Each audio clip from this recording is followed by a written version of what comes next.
Gloire à Dieu. Encore soyez les bienvenus aujourd'hui à notre centre des Écritures.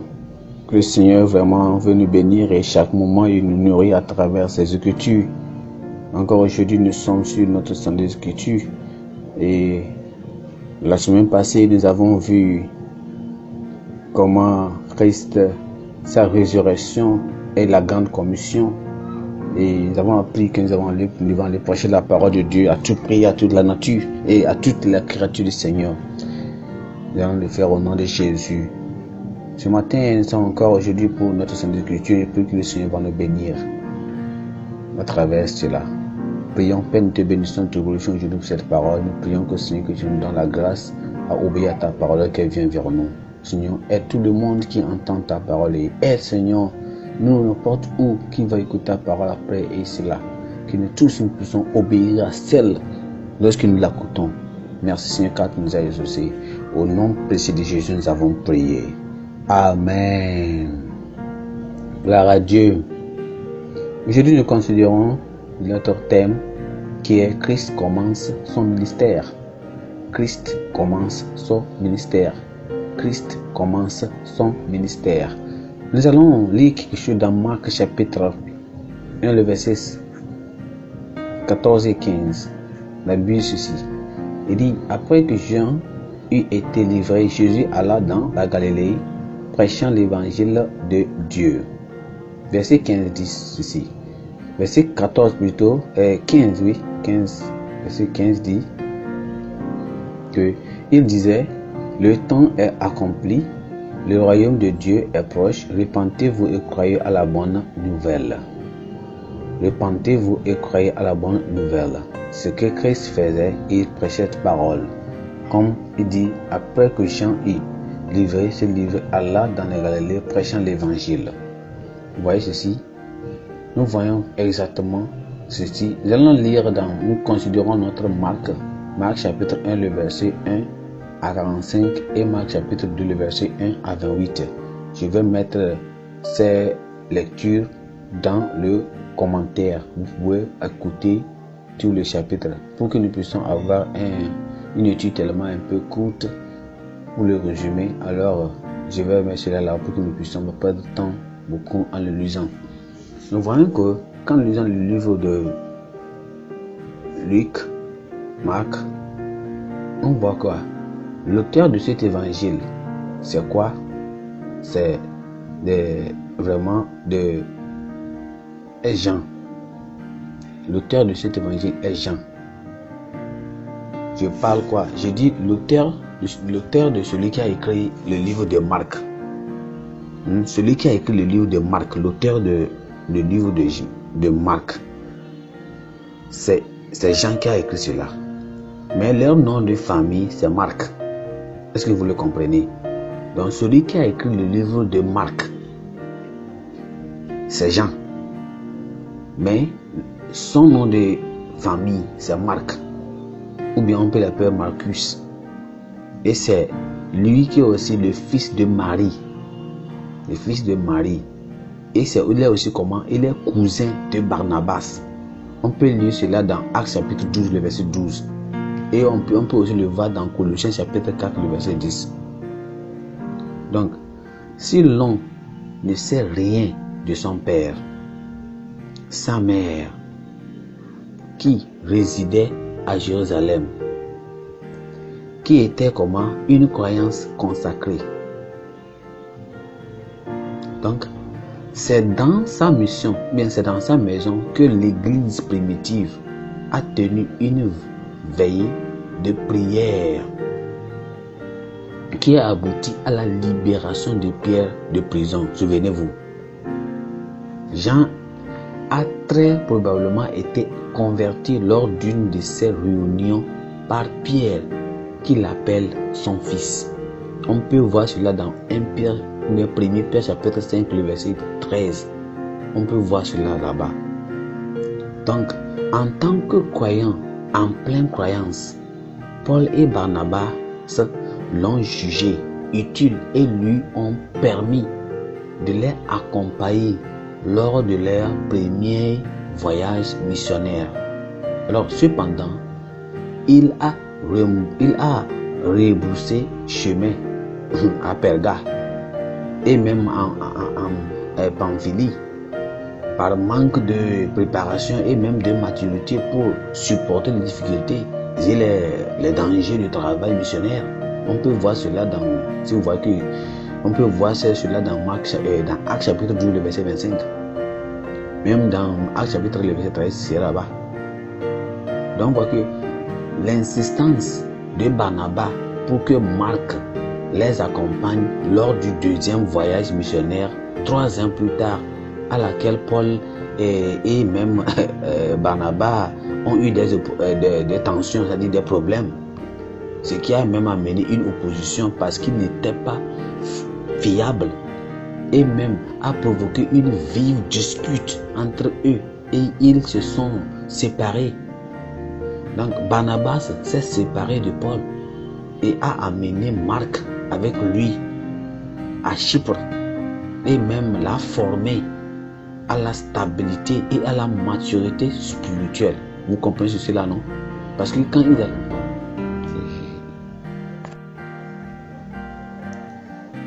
L'amour de Christ a prévalu à un moment donné puisque Marc et Paul se sont réconciliés et qu'il était avec l'apôtre lors de son premier emprisonnement à Rome. En signe de pardon pour son infidélité passée, connue des Colossiens, Paul a dû leur demander de le recevoir comme un véritable évangéliste et compagnon de travail dans Colossiens chapitre 4, le verset 10.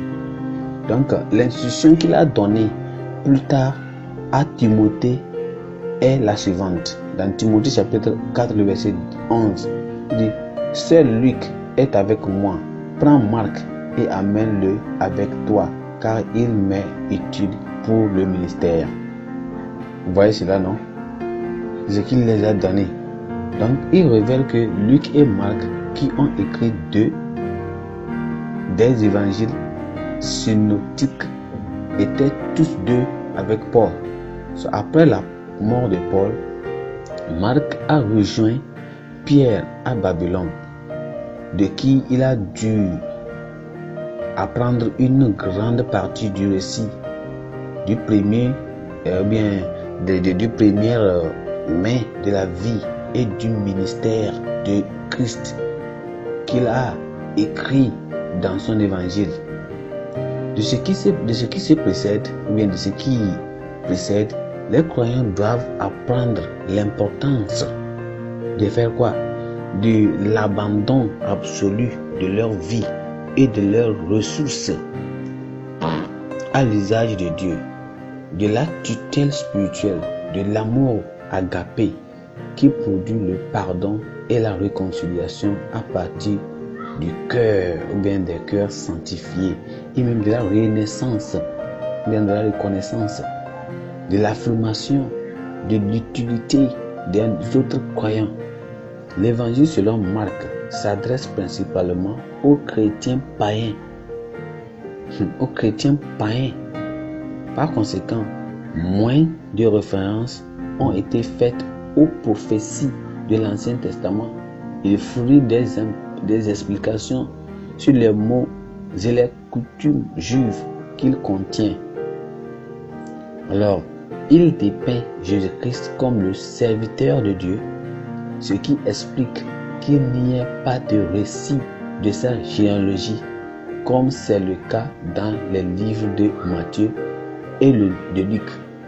Elle se concerne sur le ministère trimédicionnel de Christ, c'est-à-dire la prédication, l'enseignement et la guérison de Christ, qui confirme la domination du Sauveur sur le péché, la maladie, les démons et la mort. Notre leçon aujourd'hui, Christ, ça illustre Christ comme notre parfait exemple de ministère et de conduite face à l'opposition. Je prie que le Seigneur nous enseigne à travers cette étude, et nous serons tellement différents parce que Christ commence son ministère et il a enseigné partout sa parole de Dieu, et il a fait Exactement. Et aujourd'hui, il espère que nous aussi, que nous allons le faire, comme il a prêché son évangile. Il a prêché partout. Et il espère que nous aussi, qu'on fasse de même. Est-ce que nous allons le faire? Oui, moi je suis prêt à le faire. Je ne sais pas qu'est-ce qui est toi. Je ne sais pas toi tu le feras ou pas. Moi je vais le faire. Gloire à Dieu. Nous allons considérer 3 points rapidement dans cette étude. Parce que nous considérons quoi? Christ commence son ministère. Christ commence son ministère. Et 3 points, il a commencé son ministère. Alors, les 3 points nous allons considérer aujourd'hui. Ces 3 points, premier point, on parlera de quoi? La préparation de Christ pour un ministère fructueux. Avant qu'un ministère, quelque chose soit fructueux, tout ce que tu es en train de préparer, que ça soit fructueux, tu dois te préparer bien. Deuxièmement, on verra la puissance de Christ sur le péché, la maladie et même les démons. Gloire à Dieu. Troisièmement, on va voir la posture de Christ face à l'opposition. Christ a fait face à l'opposition. Quelle a été sa posture? Quelle a été sa réponse? Comment il a mené sa vie en ce moment? Pour nous revenir rapidement, on verra la préparation de Christ pour un ministère fructueux. Un ministère fructueux. Gloire à Dieu. Revenons dans notre texte dans Marc chapitre 1. Marc chapitre 1, nous lisons le verset, à partir du verset 1. La Bible dit ici, commencement de l'évangile de Jésus-Christ, Fils de Dieu. Selon ce qui est écrit dans Ésaïe, le prophète, voici j'envoie devant toi mon fils, mon messager, qui préparera ton chemin. C'est la voix de celui qui crée dans le désert, prépare le chemin du Seigneur, aplanissez ses sentiers. Jean parut baptisant dans le désert et prêchant le baptême de repentance pour la rémission des péchés. Tout le pays de Judée et tous les habitants de Jérusalem se rendaient auprès de lui et confessant leurs péchés et se faisaient baptiser par lui dans le fleuve du Jourdain. Jean avait un vêtement de poil de chameau et une ceinture de cuir autour des reins et il se nourrissait de sauterelles et de miel sauvage. Il prêchait disant, il vient après moi celui qui est plus puissant que moi et je ne suis pas digne de lui délier et je lui baissant la courroie de ses souliers. Moi je vous ai baptisé d'eau, lui il vous baptisera du Saint-Esprit. Et en ce temps-là, Jésus vint de Jérusalem, de Nazareth en Galilée et il fut baptisé par Jean dans le Jourdain. Gloire à Dieu. Et il fut baptisé par Jean-Baptiste. Il fut baptisé dans le Jourdain. Jésus a été baptisé dans le Jourdain. Et quand il est venu, il a été baptisé. Alors nous voyons ici que quoi? Marc ouvre cet évangile avec la révélation de Christ comme Fils de Dieu dans le verset 1 de Marc chapitre 1. Il ancre le sujet du discours sur les prophéties bibliques de l'événement de Christ et sur celle de son précurseur Jean-Baptiste. Concernant le ministère de précurseur, Marc affirme que Jean était fidèle et baptisa dans le désert et prêcha le baptême de repentance pour la rémission des péchés. En disant quoi? Comme je viens de le dire cela, il vient après moi un plus grand que moi, dont je ne suis pas digne de baisser et de délier le lacet des souliers. Et j'étais vraiment baptisé d'eau, mais il te baptisera du Saint-Esprit. Dans les versets 4, 7 et 8. Le livre possède la préparation de Jésus-Christ pour son ministère. C'est la raison pour laquelle on voit dans Marc chapitre 1, le verset 9. Marc chapitre 1, le verset 9, où il nous donne ce qui est exactement. Marc chapitre 9, il dit quoi? Il dit, en ce temps-là, Jésus vint de Nazareth en Galilée et il fut baptisé par Jean dans le Jourdain. Il fut baptisé dans le Jourdain. Exactement, voilà, oui, il s'est baptisé dans le Jourdain par Jean-Baptiste. Et c'est là, il s'est préparé pour enfin de le faire. Alors, Christ est notre parfait. Christ est notre parfait exemple. Et nous apprenons de sa préparation au ministère. Qu'est-ce que nous apprenons de son ministère? On apprend beaucoup de choses. Premièrement, on apprend de son ministère que quoi? Que nous devons nous soumettre au baptême d'eau comme il l'a fait. Si vraiment nous sommes véritablement convertis. on doit être baptisé dans l'eau. Deuxièmement, Jésus a attendu son Père avant son ministère public pour être quoi? Habilité. Il a attendu avant que Christ, Dieu même, parce que la Bible nous dit dans Actes chapitre 10, le verset 38 que Dieu a oint du Saint-Esprit. Vous voyez cela, non? Dieu a oint du Saint-Esprit. Qui? Christ. Lisons le, je veux qu'on le dise même. Lisons cela. Actes chapitre 10, le verset 30, je crois c'est le chapitre 38. Lisons cela. Il dit que vous savez comment Dieu a oint du Saint-Esprit et du force Jésus de Nazareth, qui allait de lieu en lieu faisant du bien et guérissant tous ceux qui étaient sous l'empire du diable, car Dieu était avec lui. Gloire à Dieu. Car Dieu était comment? Avec lui. Voilà. Dieu était avec lui. C'est ça qu'il a fait, qu'il a pu prêcher la parole de Dieu. Et il a prêché en saison et en tout. Et il a fait le travail que Dieu lui-même avait donné. Troisièmement, on voit, bien que notre Seigneur ait été seul dans le désert lorsque le diable l'a tenté, il n'a pas péché, il n'a pas cédé à la tentation du diable. C'est ce que nous devons faire. S'engager dans le jeûne et la prière ne protège aucun croyant de la tentation. Mais nous sommes assurés de la victoire. De la même manière que notre Seigneur Jésus-Christ a vaincu, ça a reçu la force et l'onction pour son ministère. Christ l'a fait et il a pu le faire. Gloire à Dieu, Christ a pu le faire. Nous devons se préparer. Le jeûne et la prière ne vont pas nous prévenir des tentations, mais cela va nous conforter pour que nous puissions vaincre la tentation au nom de Jésus. Rapidement, point numéro 2. On voit la puissance de Christ sur le péché, la maladie et les démons. Lisons Luc. Considérons Luc chapitre 24. Lisons les versets 46 et le verset 47. La Bible dit quoi?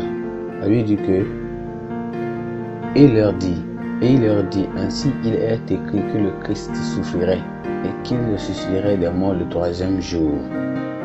Verset 47 dit, et que la repentance et le pardon des péchés seraient prêchés en son nom à toutes les nations, à commencer par Jérusalem. À commencer par quoi? Jérusalem. Christ va prêcher la parole de Dieu. Et nous qui sommes ses enfants, nous devons prêcher la parole de Dieu. Commençons par Jérusalem, nous prêchons cet évangile n'importe où nous sommes. Et Christ l'a fait. Et c'est de même chose que nous devons le faire. Mais Christ l'a fait immédiatement qu'après qu'il a fait, il a été guéri. Mais Christ a eu une puissance. Il avait la puissance qui a été donnée. Jésus-Christ a commencé son ministère terrestre dans la ville de Galilée après 40 jours de jeûne. Et il a été tenté, mais il a vaincu. Il a eu la victoire. Son message était quoi? Simple. C'est le modèle que nous tous nous créons. Aujourd'hui, comme enfants de Dieu, nous devons suivre le message de la repentance comme condition pour obtenir le pardon de Dieu. N'en parler qu'on va aller prêcher la progression, la promotion dans le travail. Nous allons avoir les visas, avoir les visas et aller dans le pays asiatique, aller dans les pays européens, avoir de l'argent, voyager à l'extérieur, à l'étranger, c'est tout, c'est ça, les prophéties, c'est non. Aller prêcher l'évangile de Christ, leur disant qu'ils doivent se repentir de leurs péchés. Son caractère indispensable a amené Christ à le souligner même après sa résurrection. Vous voyez cela, nous devons aller prêcher la parole de n'importe où nous sommes. C'est ce que nous devons faire, c'est ça qui est tellement important. Non, tout message d'évangélisation devait mettre l'accent sur les points suivants. Quels sont les points qu'il devait mettre? Premièrement, la repentance. Tout le message doit être fondé sur la repentance. C'est le fait de se détourner consciemment du péché et de se plaire trompeur pour se tourner vers la justice. Et deuxièmement, la foi dans le sang expiatoire de Jésus-Christ. Vous acceptez Jésus-Christ comme votre Seigneur. Vous acceptez que vous-même vous êtes pécheur. Comme la Bible nous a dit dans Romains chapitre 3, le verset 23, car tout homme péché ont privé de la gloire de Dieu. La personne accepte qu'il est pécheur et accepte Jésus-Christ comme son Seigneur, son sauveur et Seigneur personnel. Il abandonne ses péchés, il confesse et il les abandonne, il les renie et ne continue plus dans ses péchés. Vous voyez, troisièmement, la personne aura la certitude du jugement sur tous les péchés non repentis. C'est ça que cette personne doit avoir. Si cela n'est pas là, si cette personne n'a pas cette certitude, il faut oublier que cette personne sera comment? Est-ce que cette personne sera vraiment sauvée ou pas? Non? Mais nous parlons de quoi? De la puissance. La puissance de Christ sur le péché, la maladie et les démons. Christ a fait cela. Et si aussi nous allons aller prêcher cet évangile avec audace, cette puissance que nous avons, nous pouvons le faire aussi. Parce qu'on doit avoir la puissance sur nous avant d'aller prêcher le message. Les ministres de Dieu doivent continuer à prier après chaque campagne d'évangélisation pour éviter quoi? La sécheresse spirituelle. Comme aucun individu ne peut continuer à vivre sans respirer, de même aucun croyant ne peut rester spirituellement vivant sans prier. Nous devons continuer. Ces ministères doivent continuer à prier après qu'ils aient prêché la parole quelque part. Ils doivent continuer. Christ a fait tant de choses. Christ a guéri beaucoup de malades. Avec sa puissance, il a guéri les maladies. Il a guéri les aveugles. Il a ressuscité les morts. Il a fait tant de ses puissances. Beaucoup de choses qu'il a fait. Christ a fait tant de miracles. Et nous savons que lorsque nous croyons à lui, il nous aidera à faire de même. Parce que c'est lui qui a la puissance. Et toute sa puissance, il nous dit, ne craignez pas, faites ceci, faites cela. Et lorsque nous allons le faire, cette puissance aussi sera avec nous au nom de Jésus. Et on va guérir les malades, on va guérir les morts, on fera de plus qu'il en a fait. Pour nous montrer rapidement, on va la posture de Christ face à l'opposition. La posture de Christ face à l'opposition. Christ a été tenté, il a fait face à l'opposition beaucoup. Mais Christ n'a pas relâché. Il a continué à prêcher l'évangile. Nous aussi, on fera de même au nom de Jésus-Christ. Gloire à Dieu. Disons dans Hébreux chapitre 12, nous lisons le verset 3. Hébreux chapitre 12, verset 3 ici. La Bible dit quoi? Considérez en effet celui qui a supporté contre sa personne une telle opposition de la part des pécheurs, afin que vous ne vous lassez point l'âme découragée. Christ a fait face à tant de persécutions, mais il ne s'est pas découragé.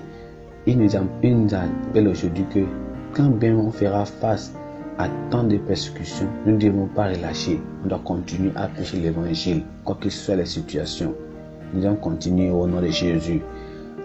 Après la guérison d'un lépreux dans l'église en Galilée, Christ est retourné dans la ville de Capernaum.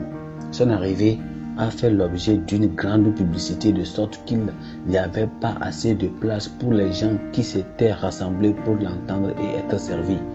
Il les annonçait la parole. Chaque ministre qui attire la foule devait apprendre de Christ que les besoins les plus importants de leur vie est la parole de Dieu. Ce n'est pas les guérir, ce n'est pas les miracles.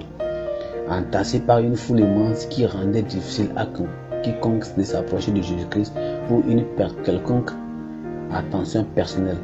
4 hommes ont dû percer le toit pour pouvoir faire descendre quelqu'un et faire que cette personne parce que la foule était si nombreuse, mais ils ont percé le toit, ils ont amené cette personne sur le toit et Christ a fait comment?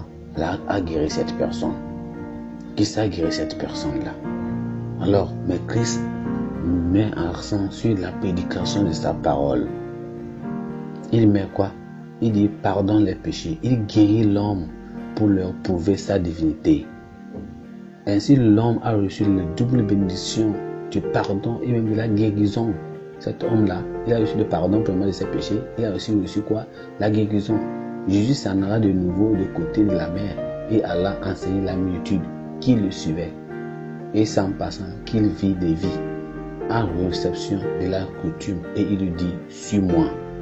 Il se leva et le suivit. Christ a profité de l'occasion d'une dîner organisée par Lévi, c'est-à-dire Matthieu. Quand je dis Lévi, c'est Dieu, je parle de Matthieu, qu'il venait d'appeler pour aller vers les publicains et les pécheurs.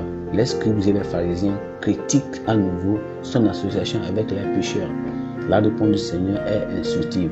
Qu'est-ce qu'il a dit? Dans Marc chapitre 2, le verset, lisons Marc chapitre 2, le verset 17. Sa réponse était réellement instructive sur tout ce qu'il pensait. Christ n'a même pas regardé à cela. Il les a répondu vivement. Il a dit ce que Jésus ayant entendu, il leur dit, ce ne sont pas ceux qui se portent bien et qui ont besoin de médecin, mais les malades. Je ne suis pas venu appeler des juifs, mais des pécheurs. Je ne suis pas venu pour appeler des gens qui sont en bon état, mais c'est pour les pécheurs. Christ a fait face à tant de quoi? De persécutions, mais il n'a pas laissé. Gloire à Dieu, nous le ferons au nom de Jésus. Quoi que soit tout ce qui va se passer, nous aussi, on va faire face à cette tentation, à cette persécution. Mais nous prions que le Seigneur nous donne la grâce à vaincre toutes ces tentations, toutes ces persécutions au nom de Jésus. Christ a enseigné à ses disciples le caractère de jeunes lorsqu'ils n'ont pas reçu à chasser un mauvais esprit d'un enfant. Donc ils apprennent à faire quoi? À aller prier. Il dit de faire de bonnes œuvres d'amour et de miséricorde tous les jours de la semaine. Les croyants, ce que nous apprenons aujourd'hui dans cette étude, c'est que quoi? Nous qui sommes enfants de Dieu, les croyants, nous devons tirer beaucoup de leçons du ministère, de la prédication et de la vie de prière de Christ. Et ceux qui désirent reçu doivent suivre ces traces. Nous devons prier chaque moment. Nous devons étudier la parole de Dieu afin que nous puissions aller de l'avant. Si nous voulons avoir la puissance et faire comme Christ en a fait, je prie que le Seigneur nous donne la grâce, que malgré ces persécutions, nous allons vaincre cela au nom de Jésus. Il a fait face à beaucoup de persécutions, mais il a vaincu la victoire. Nous ferons de même au nom de Jésus-Christ. Et à la fin, la gloire de Dieu sera sur nous au nom de Jésus. Prions. Père, nous te remercions aujourd'hui, nous prions qu'à travers cette parole que tu viens de nous donner, Seigneur, nous savons que tu es un Dieu grand, un Dieu puissant, Seigneur. Et tu veux toujours que, Seigneur, nous sachions ce que nous devons faire pour que, Seigneur, quelles que soient les tentations, quelles que soient les victoires, quel que soit ce qui se passe, nous serons des vainqueurs au nom de Jésus. Seigneur, aide-nous à rester fermes et à marcher selon ta volonté. Et n'importe quoi que soient les difficultés qui viennent dans notre vie, nous savons que, Seigneur, nous allons vaincre au nom de Jésus-Christ. Seigneur, nous prions que tu nous aides, Seigneur, à continuer à marcher ta parole. Seigneur, à voir quelle est nous serons baptisés, nous serons appelés par le Seigneur. Nous devons être sauvés premièrement et nous serons remplis par la puissance du Saint-Esprit. Et troisièmement aussi, Seigneur, quelles que soient les difficultés, tant pas que nous sommes maintenant, nous avons fait les veilles de prière et nous sommes remplis du Saint-Esprit et la puissance, on sera maintenant à exceptionner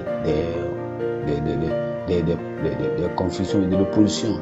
Mais Seigneur, aide-nous à le savoir et Seigneur, à vaincre cela au nom de Jésus. Nous te bénissons parce que nous savons que Seigneur, tu nous as exaucés. Merci pour ton grâce, merci pour ta grâce. Aide-nous, Seigneur, à marcher vivement. Et Seigneur, nous allons apprendre, Seigneur, à avoir des grandes leçons. On va suivre ton exemple selon comment tu as fait ton ministère, la prédication, la vie de ta vie de prière. Et aussi désirer à reçu comme toi aussi as reçu dans ton ministère. Aide-nous à le faire au nom de Jésus. Merci Seigneur car nous savons que tu nous as exaucés. Au nom précieux de Jésus, nous avons prié. Amen. Soyez bénis, que le Seigneur soit avec vous et qu'il continue à vous bénir sur nous. Si par la Dieu, on se verra la semaine prochaine encore pour notre étude. Restez dans la bénédiction du Seigneur Jésus. Amen.